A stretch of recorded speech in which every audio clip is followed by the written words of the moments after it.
Our big story tonight, marijuana in Texas. That's a hot topic on the agenda as state lawmakers head back to work soon. But what's likely to change, if anything at all, especially here in Texas, a state with some of the strictest pot laws? Tonight, our Hallie Jones investigates. As Texas gears up for a new legislative session, medical marijuana bills are once again being introduced as some Texas lawmakers and advocates see the 2021 legislative session as an opportunity to fix the compassionate use program, making it available to more individuals. I think that there's going to be a lot of focus on expanding the qualifying conditions to include things like PTSD and chronic pain, possibly moving to a system in which, people can qualify based on symptoms rather than just conditions only. And then I think there's also going to be a lot of effort towards either removing or increasing that cap on THC content. Over the last 5 years, Senate Bill 339, or the Compassionate Use Act, has been one of the most restrictive medical marijuana programs in the country.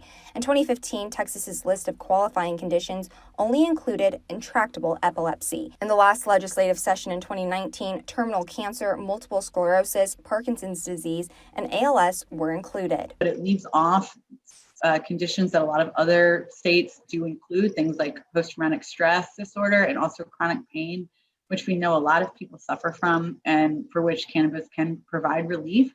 As of December 14th, at least 7 bills have been filed by lawmakers seeking to expand the compassionate use program. Advocates say it's important doctors are involved in the decision process of who qualifies as a good candidate for medical marijuana use. What we would like to see happen is that the legislature, and more specifically legislators, aren't in the middle of a treatment plan between a doctor and her patient, right?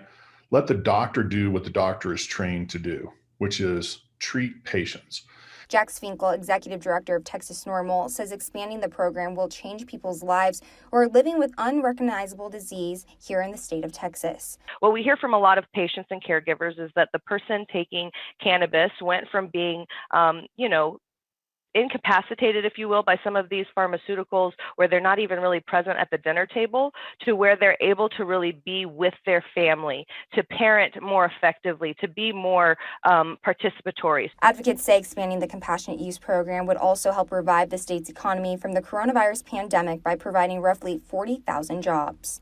And over a 5-year period, create north of $7 billion in economic output and generate, $1.4 billion in annual in tax revenue over that 5-year period for the state. So, does it bridge the entire gap? No, but does it contribute significantly? Absolutely. The medical cannabis industry could become larger than the craft beer industry in the state of Texas.